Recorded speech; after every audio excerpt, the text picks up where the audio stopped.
ముఖ్యమంత్రి రేవంత్ రెడ్డి గారు కేరళ స్టార్ క్యాంపెయినర్గా తనదైన శైలిలో అక్కడున్నటువంటి ప్రజలను ఆకట్టుకొని ముఖ్యంగా ఈ రాష్ట్రంలో ఉచిత బస్సు ఏదైతుందో ఆ పథకాన్ని అక్కడ మేనిఫెస్టోలో పెట్టి అక్కడ మహిళా ఆదరణ పొందడమే కాకుండా ఇక్కడ చేసినటువంటి రైతు రుణమాఫీ గురించి, ఇక్కడ జరుగుతున్నటువంటి అభివృద్ధి గురించి, అలాగే నరేందర్ మోడీ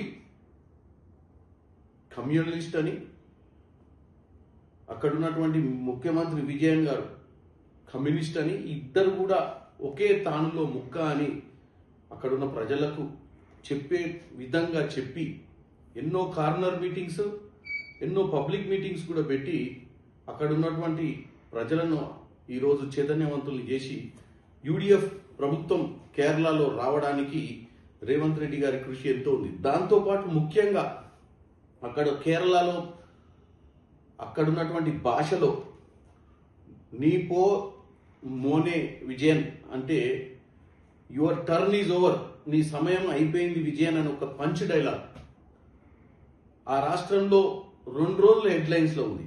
ఎందుకంటే విజయన్ ఫెయిల్యూర్స్ అంటే అక్కడ ఎల్డిఎఫ్లో ఫెయిల్యూర్స్ గురించి రేవంత్ రెడ్డి గారు అక్కడ ముఖ్యమంత్రి ఫెయిల్యూర్స్ గురించి మాట్లాడుతూ నీ సమయం అయిపోయింది అని చెప్పి వాళ్ళ కేరళ లాంగ్వేజ్లో చెప్పడాన్ని, ఎందుకంటే కేరళలో గతంలో ఈ స్థాయిలో ఎక్కడి నుంచో ఒక స్టార్ క్యాంపెయినర్గానో ఒక పక్కన ఉన్నటువంటి రాష్ట్రాల నుంచి ముఖ్యమంత్రి వచ్చి ప్రజల మనసులో ఒక మాట మాట్లాడి వాళ్ళని ఆలోచింపజేసినటువంటి పరిస్థితి గతంలో లేకుండే.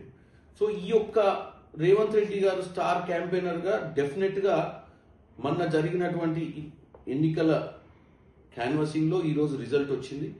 దాంట్లో ఫలితం కూడా 100కు పై సీట్లే వచ్చేటట్టుకున్నాయి, ఇంకా ఫైనల్ కౌంటింగ్ కాలేదు. కాబట్టి ఈ విజయాన్ని తెలంగాణ ప్రజలు, కాంగ్రెస్ పార్టీ నాయకులుగా మేమందరం కూడా హర్షం వ్యక్తం చేస్తున్నాం. ఎందుకంటే రానున్న రోజులలో కూడా అంటే గతంలో కూడా ఇక్కడ ఒక పిసిసి అధ్యక్షులుగా ఉండి ఆయన చేసినటువంటి క్యాంపెయినింగ్ వల్లనే ఆయన చేసినటువంటి ప్రయత్నం ఏదైతే బీఆర్ఎస్ పార్టీని అధికారం నుంచి తొలగించే విధంగా ఏదైతే క్యాంపెయినింగ్ చేయడం వల్లనే ఈరోజు ఇక్కడ అధికారంలోకి వచ్చినాం.